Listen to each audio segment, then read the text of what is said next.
The final months of the Second World War produced countless accounts of desperation inside the collapsing Third Reich, but few are as compelling as the fragments recovered from the diary of a young nurse stationed within the Reich Chancellery. Her words, preserved only in scorched, torn pieces from a Berlin hospital basement, offer a rare interior window into the regime's final hours. And in early 1945, as the Red Army closed in and Allied forces pushed through Germany from every direction, her story began in the narrow corridors beneath the capital, corridors that would soon become the epicenter of a crumbling empire. Berlin, January 1945. The city was already a shell of its former self, hammered by months of strategic bombing from the U.S. 8th Air Force and the Royal Air Force Bomber Command. Food was scarce, electricity unreliable, and the steady rumble of artillery was growing louder from the east. It was in this environment that the young nurse, her name withheld in surviving Allied files, was reassigned from a field hospital in Charlottenburg to a tightly controlled medical detachment inside the Reich Chancellery. According to the earliest diary entry recovered, she was told only, "Your duties are essential. You will speak to no one of what you see." Her work began in the underground infirmary, a handful of treatment rooms guarded by SS personnel from the Führerbegligliat Kommando, the elite security unit responsible for protecting the regime's inner circle. Her initial entries paint a picture of controlled chaos: junior officers arriving with shrapnel wounds from air raids, senior staff demanding priority care, and feverish efforts to treat soldiers too badly injured to be moved. Even in January, the tide of patients exceeded the space available. Yet the true tension lay not in the medical conditions but in what she sensed beneath the surface. The staff had become divided between the loyalists, who clung to delusions of a German counteroffensive, and the realists, who quietly acknowledged the war was lost. Her diary describes whispered conversations in hallways, rumors of the U.S. First Army advancing from Aachen, reports that British units under Field Marshal Montgomery had crossed into the Reich, and more alarming still, persistent talk that Soviet artillery was now within hearing distance of the city's outskirts. Amid this atmosphere, the nurse captured the stark contrast between the collapsing world above ground and the strange sense of insulation below. While Berliners queued for hours for thin soup or scavenged ruins for coal, the bunker kitchens still served hot meals. While thousands fled the eastern districts under constant bombardment, the Chancellery staff operated with forced composure. She wrote, "It is as though the walls absorb reality. Only the tension in people's faces reminds me the war is closing in." Her insight is historically consistent with accounts from surviving bunker personnel, many of whom described a surreal disconnect between the situation within and the devastation outside. But the diary records something else, something unique. She noted the arrival of sealed medical crates delivered by SS escorts, their manifests concealed. She mentioned being ordered to administer injections to officers without being told the contents of the vials. And she recorded the appearance of new personnel who never gave names and whose uniforms bore no rank insignia.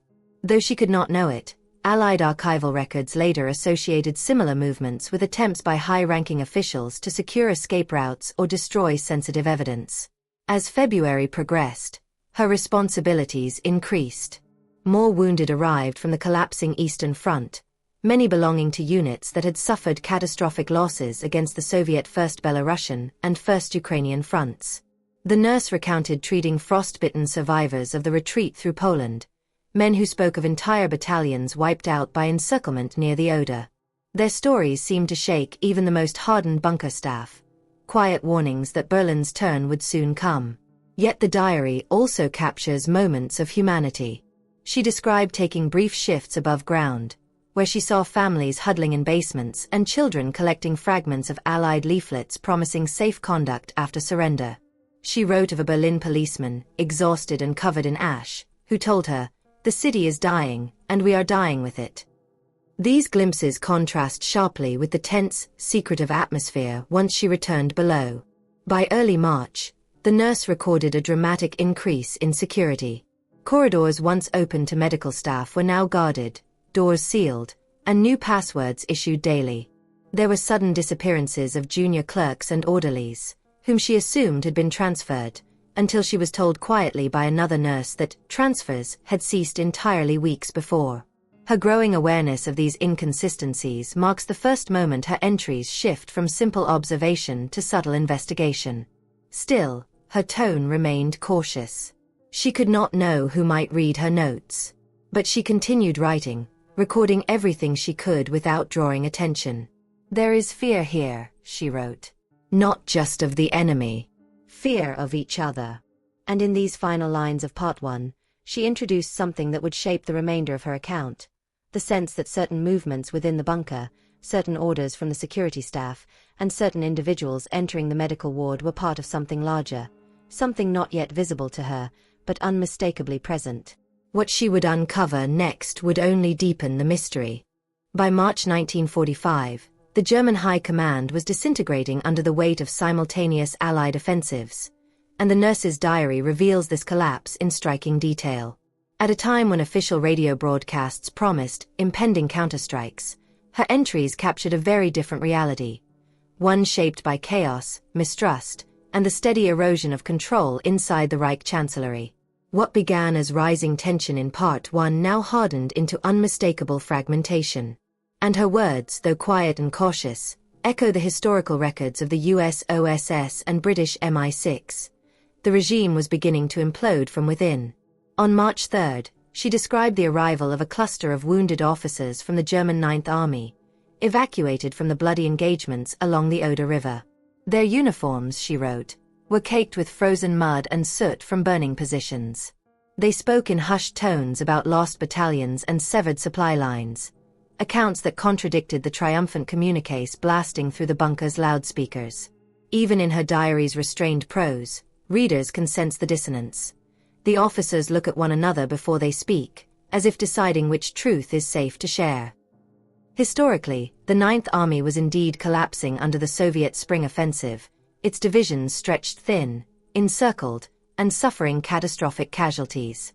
For Allied intelligence, this created a rare window. OSS and MI6 operatives intensified their operations, intercepting radio traffic and tracking senior Nazi officials attempting to flee to Denmark, Bavaria, or the Alpine redoubt rumored in enemy propaganda.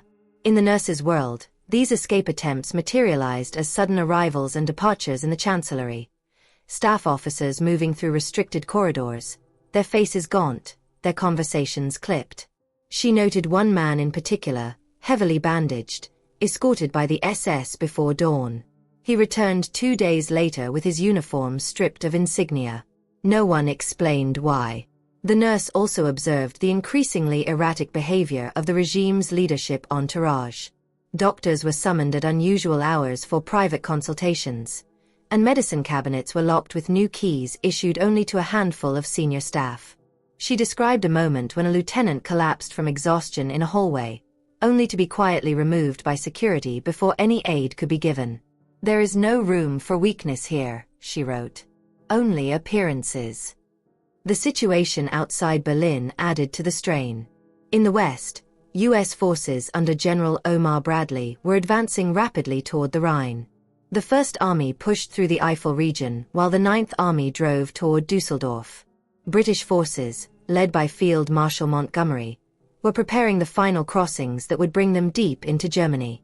These developments did not go unnoticed underground. The nurse recorded how news of Allied breakthroughs circulated through whispers, not official briefings. Clerks exchanged hurried glances whenever corridors fell silent, and even the most loyal functionaries seemed rattled when they believed no one was watching. A pivotal diary entry from mid-March describes a confrontation she witnessed near the infirmary doors. 2 SS officers argued in low, rapid voices about lists, files, and the Americans. When she approached, they fell silent and stared until she passed.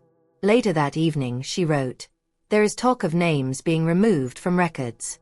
Some say it is to protect them. Others say it is to erase them." These observations align with documented efforts by members of the regime to destroy sensitive materials before Allied capture, including evacuation rosters, intelligence reports, and medical logs.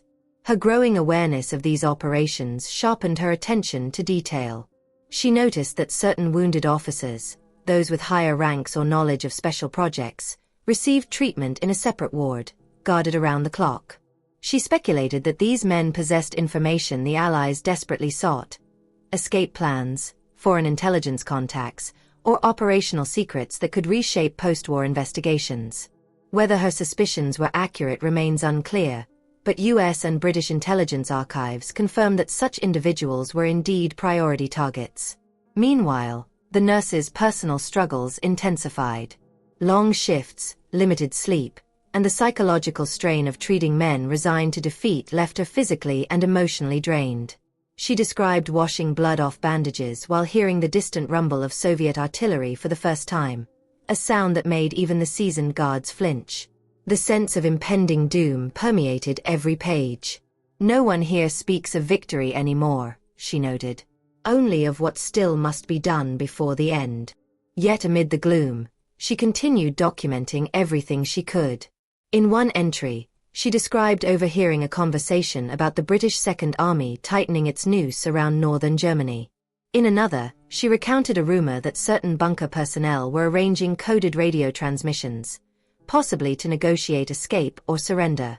Her diary does not reveal whether these broadcasts were genuine, but Allied intercepts do show a spike in clandestine signals from Berlin in late March. The part closes with a chilling observation. She noted that several medical staff who had worked alongside her since January were suddenly absent. No explanations, no transfers, no farewells. Just vanished. She wrote. Their bunks were stripped bare. Their names removed from the duty roster. No one speaks of them. This marks the turning point in her narrative, the moment when disappearances inside the bunker became impossible to ignore. She ended part 2 with a question that would carry into the next stage of her story. Are these men fleeing, or are they being silenced? April 1945 marked the final unraveling of the German capital, and the nurse's diary fragments become noticeably sharper, more urgent, as the guns of the Soviet First Belarusian Front echoed through Berlin's ruined streets. Allied historians often describe the Battle of Berlin as a descent into the abyss, and her account is one of the rare interior perspectives from within the Reich Chancellery itself. It is in these pages, written by hand under dim bunker lights, that the atmosphere shifts from tension to dread. The city was dying, and those below ground could feel the tremors of its last breath. The first week of April opened with relentless bombardments. She described the ceiling dust falling with every shockwave, the overhead pipes vibrating, the smell of burnt concrete permeating the air vents. Above them, the Luftwaffe was a shell of its former power. Berlin's defenders relied on scattered anti-aircraft batteries and exhausted Volkssturm units.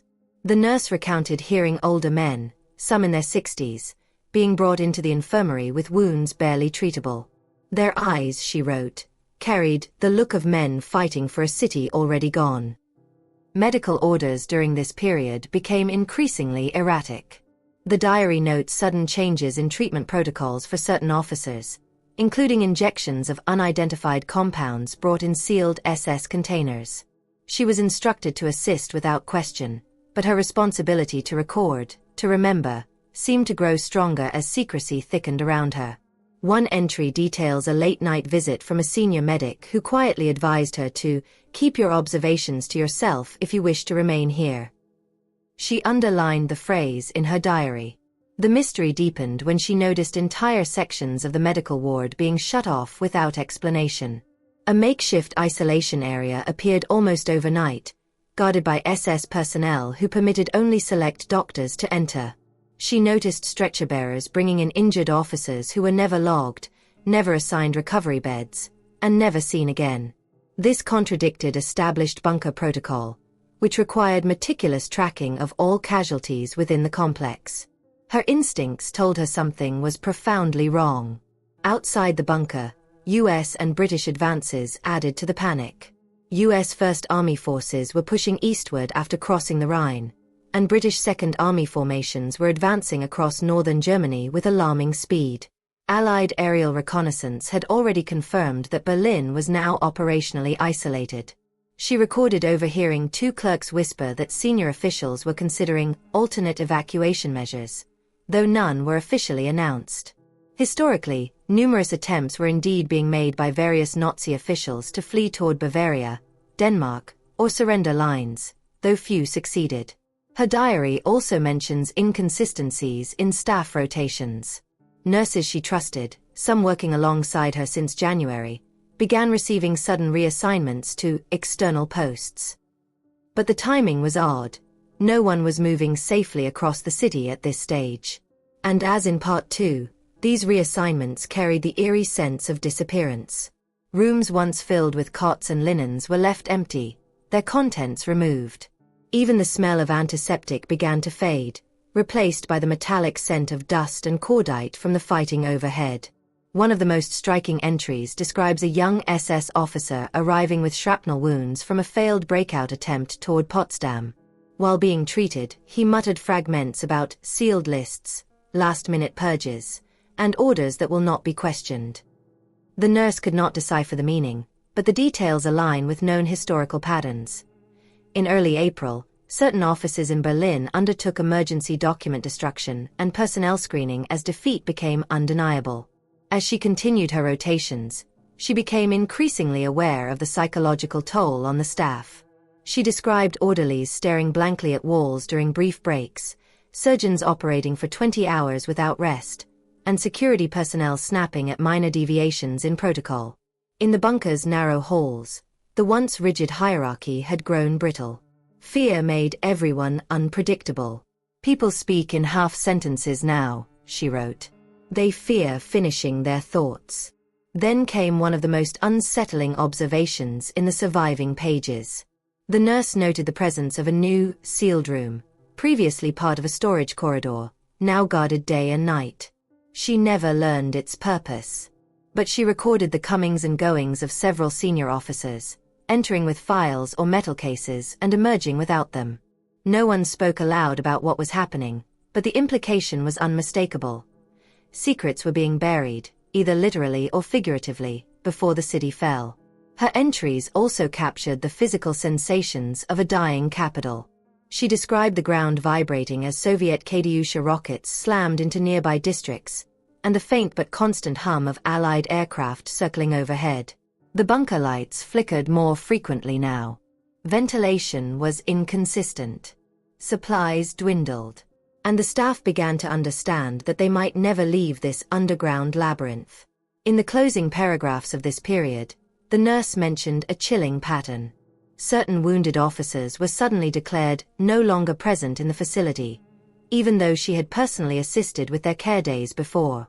Their records vanished. Their bunks were stripped. Their names were removed from rosters. She suspected internal purges or covert evacuations, though she lacked evidence to confirm either one. She ended Part 3 with a line that suggests her growing awareness of the unseen forces at work within the bunker. Men disappear here without battle, without burial. And those who remain have stopped asking why. Mid-April 1945 marked the point where Berlin's collapse became irreversible. The Soviet First Belarusian Front, commanded by Marshal Georgy Zhukov, had breached the outer defenses on the Silo Heights, and what remained of Germany's military capacity was being swallowed by the advancing Red Army. Inside the Reich Chancellery bunker, the nurse's diary shows how fear solidified into something heavier: resignation, suspicion, and the sense that those underground were now simply waiting for the end. Her entries from this period are some of the most detailed and disturbing fragments recovered by Allied investigators. She began one entry with a haunting observation. Every hour, the ground shakes. It feels as though the city is being unstitched. Berlin was indeed being torn apart.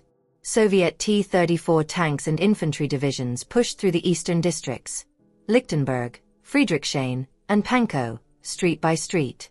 Artillery shells landed so close to the chancellery that bunker staff rushed to reinforce blast doors with scrap metal and sandbags. The nurse described hearing the muffled echo of collapsing buildings, sometimes followed by the tremor of tons of stone settling into smoke. The medical ward, already strained, now faced an influx of wounded Volkssturm fighters. Many were teenagers or elderly men, sent to defend the capital with outdated rifles and Panzerfaust launchers. She wrote of a 15-year-old boy whose hands trembled as he clung to his torn uniform sleeve. He told her he had been fighting near the Hindenburg Bridge, firing blindly at Soviet armor advancing across the Spree River. She noted, "His body is frail. His spirit is broken. He knows he should be in school, not here. But amid the chaos of treating these casualties, she noticed something even more unsettling: the growing presence of Gestapo and SS interrogators inside the bunker. Their appearances were sudden, purposeful, and always accompanied by guards. They questioned the wounded, the clerks, even the nurses. Anyone suspected of disloyalty, or simply knowing too much, was pulled into private rooms for clarification. She wrote that voices could be heard through the walls, raised, hurried, fearful.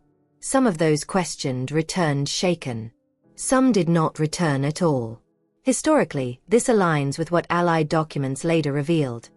In the final weeks, as defeat became undeniable, Nazi security services attempted to identify potential defectors, destroy compromising files, and maintain control through intimidation. The diary suggests these efforts were happening even within the medical wing. The sealed room she had noticed in late March now took on a new significance. She observed that high-ranking officers, some she recognized, others unknown, entered with briefcases or crates, often escorted by SS guards. They remained inside for hours. When the door opened, the men looked strained, sometimes visibly distressed. She speculated the room was being used to store sensitive documents or host emergency briefings.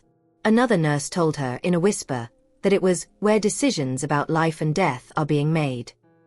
The precise function remains unknown, but the Allied investigation logs confirm that when the bunker was searched after the city's fall, several sections were found empty, scrubbed clean of records. Outside, the British Second Army under General Miles Dempsey was advancing rapidly across northern Germany.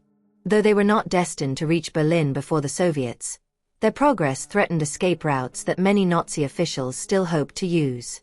The nurse's diary reflects this desperation. She described overhearing two officers discussing a plan to reach Schleswig-Holstein under cover of darkness, though it was unclear whether the plan was sanctioned or merely wishful thinking. She added, "They speak as if the walls themselves are listening." By April 20th, Hitler's final birthday, the atmosphere inside the bunker was suffocating. Bombardments intensified. The corridors filled with smoke from burning documents. The nurse recounted an incident in which a clerk rushed into the infirmary clutching a stack of files, begged for water, then disappeared again into a haze of shredded paper. She recorded the smell of singed leather and ink. Everywhere she turned, she sensed the regime devouring its own history before the Allies could seize it. Another entry describes a chilling encounter between an injured officer and two Gestapo agents. The man, barely conscious, had been wounded near Alexanderplatz. Yet instead of being allowed to rest, he was interrogated about whom he had spoken to before entering the bunker. His bandages were still blood-soaked when they led him away. "He walked out between them," she wrote, "but his eyes said he knew he would not return." The nurse's own fear grew, though she tried to bury it beneath her duties.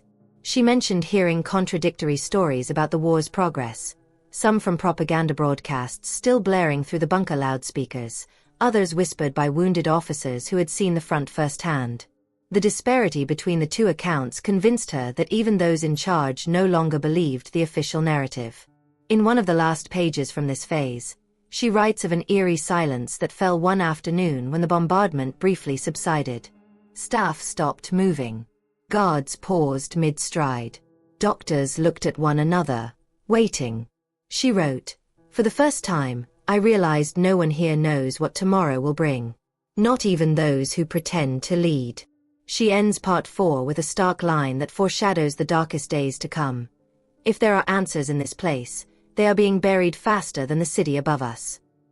By late April 1945, the bunker beneath the Reich Chancellery had transformed from a command center into a claustrophobic vault of dying authority.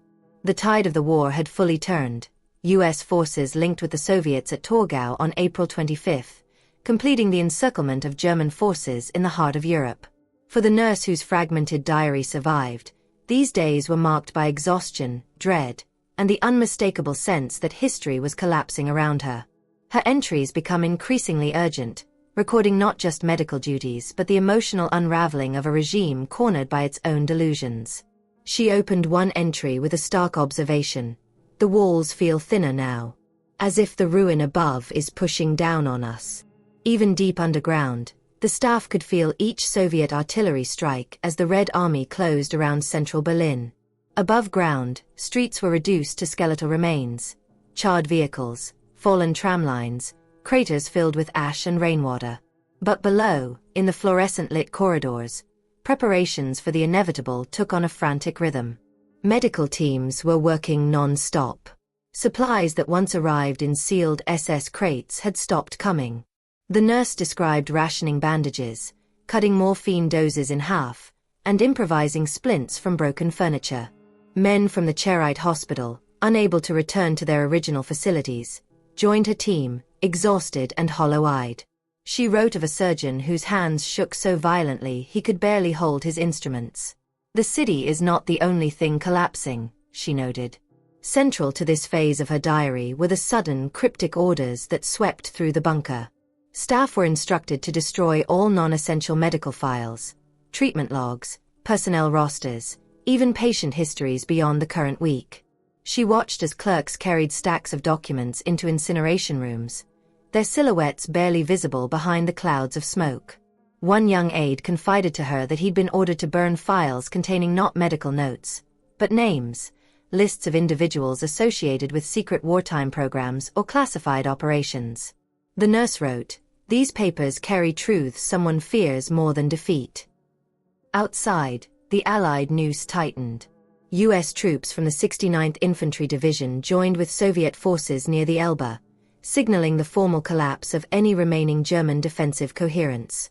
Reports of this meeting, photographed and celebrated by American and Soviet soldiers alike, filtered into the bunker through rumors carried by wounded officers. While official announcements were muted or omitted altogether, the staff understood the significance. The Third Reich was being cut apart at its center, rendering escape routes impossible and sealing Berlin's fate. This sense of inevitability manifested in the demeanor of senior officials. The nurse recorded how certain high-ranking figures, who once carried themselves with rigid confidence, now moved with hurried, anxious steps. Meetings behind closed doors grew shorter, their participants emerging pale, perspiring, or visibly shaken. She noted the increasing presence of messengers carrying sealed envelopes, sometimes leaving with them, sometimes returning without a word. She heard one officer whisper, "There are no more plans, only endings." She also observed the emotional deterioration of those around her. Nurses cried quietly in storage rooms. Orderlies snapped at minor mistakes. SS guards, once rigidly disciplined, paced restlessly, their fingers tapping nervously on their holsters. One guard confided to her, "We're just shadows now. Shadows waiting to be buried." The diary reflects her growing empathy for those suffering around her, even as she remained wary of speaking openly about her own fears. Amid this unraveling, mysterious disappearances escalated. She documented at least 3 cases in which wounded officers simply vanished from the infirmary overnight. Their personal belongings were removed, their beds stripped, their names erased from medical charts, just as she had noted in earlier entries. But now, the frequency increased. She tried to ask a senior medic about one of the missing men, only to be met with a cold stare and the warning, "There are questions we no longer ask." One particularly chilling incident occurred around April 27th. A group of junior medical staff were summoned to assist in moving crates from a locked storage room near the infirmary. The nurse wasn't part of the detail, but she noted their shaken expressions upon return. One whispered to her that the crates were filled not with supplies, but with tightly sealed folders. "It felt like we were burying a past no one would ever be allowed to read," he said. Hours later, those crates were loaded onto a vehicle that departed through a secondary access tunnel. No record of their contents has ever been found in Allied archives. Her entries also reveal a shifting emotional tone, no longer fear alone, but a strange numbness. She described herself moving through the bunker as if underwater, performing tasks by habit. She reflected briefly on the absurdity of maintaining medical routines when the world above was burning. Yet she persisted, driven by duty or perhaps the hope that someone someday would understand what had happened in these final hours. In the closing fragment of this section, dated April 29th, She wrote of hearing distant cheering, Soviet troops celebrating the capture of key Berlin districts. Inside the bunker, the reaction was silence. "We are running out of days," she wrote. "And the truth is running out of places to hide." She ended part 5 with a line that hints at the darkest revelations still to come. "When history reaches this place, it will find only ashes and unanswered questions." May 1945. The final hours of the war in Europe. Berlin was a smoldering ruin, with the remnants of the Third Reich collapsing under the weight of advancing Soviet forces. Inside the bunker, the nurse's diary reaches its final surviving entries. Fragments recovered later by US and British investigators sifting through the wreckage of the city's hospitals. These last pages reflect the quiet shock that precedes historical turning points. Her words capture not triumph or relief, but a numb, unsettled silence as the last defenses fell and the bunker descended into a cocoon of secrecy, fear, and disappearance. The surviving fragment opens abruptly. Something has changed. The corridors are too quiet. By May 1st, the once crowded passageways beneath the Reich Chancellery were nearly empty. Many staff members, including doctors she had worked beside for months, were simply gone. Some, she suspected, fled into the ruins of Berlin. Others may have been evacuated through remaining escape tunnels. And some may have met darker fates within the bunker itself. Her entries do not speculate wildly, they simply note the void. Above them, Soviet troops were clearing the last pockets of resistance. The Red Army's 79th Rifle Corps breached the perimeter around the Chancellery complex, and intense fighting raged along Wilhelmstrasse. The nurse wrote that the bunker lights flickered constantly now, powered by failing generators. Water seeped through cracked concrete. The stale air carried the smell of smoke and dust. She described the space as a tomb waiting to be sealed. Allied records corroborate that during these final days, communication within the bunker was sporadic and confused. Documents from US and British investigators show that multiple intelligence services were monitoring Berlin's fall in real time, attempting to identify the whereabouts of key Nazi officials, and attempting to determine who, if anyone, might escape. The nurse's diary captured the human side of this intelligence puzzle. She noted that certain officers who had once moved confidently through the bunker were now nowhere to be found. Their rooms were cleared. Their uniforms left folded or burned.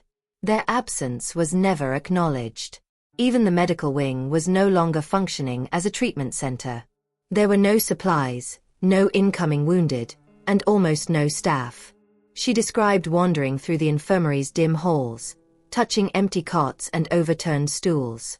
Everywhere, there were signs of hurried evacuation, bandage rolls left on the floor, surgical tools scattered across tables, personal belongings stuffed into satchels and abandoned mid-flight. One of her final observations: "We are ghosts tending to a place emptied of the living." On May 2nd, the defenses of central Berlin collapsed. The nurse wrote that she heard what sounded like boots running overhead, followed by shouted commands in Russian. She had no way to know what was happening, but Allied reports later confirmed that Soviet assault groups were breaching upper levels of the Chancellery at that exact time. She felt a stillness in the bunker, as if everyone was holding their breath. That afternoon, she witnessed SS guards abandoning their posts, some discarding their weapons, others disappearing down unlit side passages. The chain of command had dissolved. Her final coherent entries describe a strange mix of fear and acceptance. One line reads, "I no longer expect to leave this place, but I will write what I can. Someone must." Another, "The sounds above are closer. The end is not distant now." These sentences, simple and stark, mark the last moments in the record before the diary breaks off entirely. In the chaos following Berlin's surrender, Allied investigators conducted systematic searches of hospitals, shelters, and administrative buildings.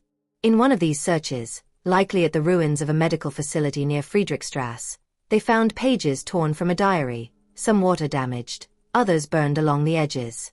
Names mentioned in the entries appeared repeatedly in Allied missing person files. Officers with intelligence backgrounds, security personnel with access to classified operations, individuals whose disappearance remains unexplained in post-war archives. American and British teams recognized the potential significance of these notes. They filed them under restricted evidence, ultimately storing them alongside fragmentary records from the fall of Berlin. For decades, the nurse's identity remained unconfirmed. Her final fate, like the fate of those who vanished from the bunker, is unknown. No burial record, no evacuation log, no testimony from surviving bunker personnel mentions her directly.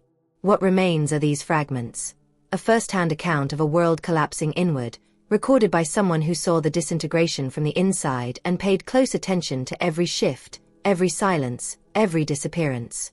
Her perspective supports what historians and investigators have struggled to reconcile for decades. The knowledge that many individuals inside the bunker died anonymously, some attempted escape, and others simply ceased to be accounted for, as one OSS report phrased it. The final line recovered from her diary is barely legible, written in a hurried hand. When they open these walls, they will not find what they expect. Whether she meant missing files, missing people, or missing truths about the final days of the regime, no one can say. But the mystery embedded in those words, combined with the documented disappearances, the sealed rooms, the destroyed records, has kept investigators and historians questioning what exactly occurred beneath Berlin as the Third Reich collapsed.